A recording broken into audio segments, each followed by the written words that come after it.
Hi, I'm Betsy Urbance. Welcome to the IAR Pro Series with an emphasis on legal issues. Today we're going to discuss a couple matters that have to do with some distressed property situations still out there in the marketplace.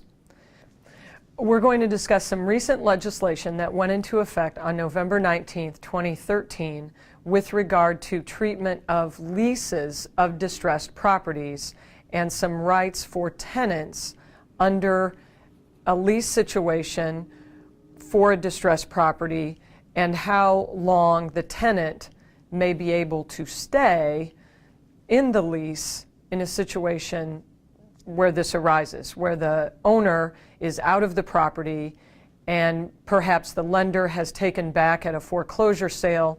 When will the tenant have to be gone from the property in this type of situation?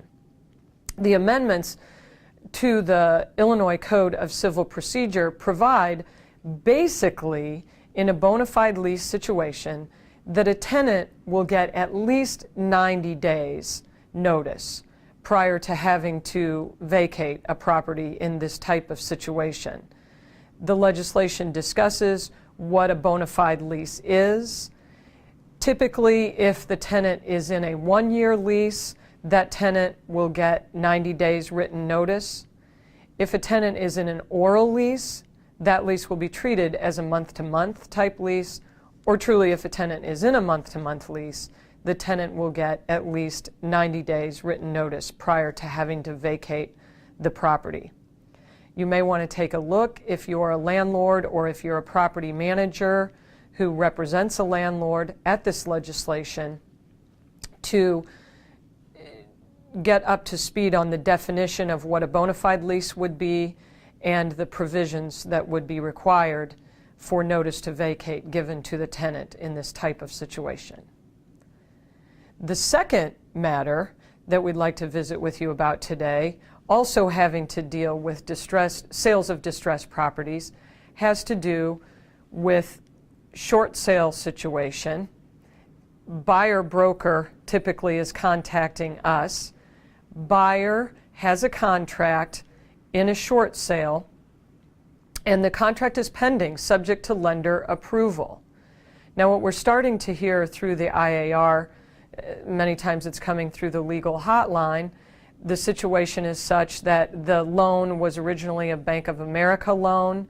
There's been some information out there that Bank of America sold some of its loans to an outfit entitled or called NationStar, and that NationStar's procedure involves submitting these listings to a website called auction.com.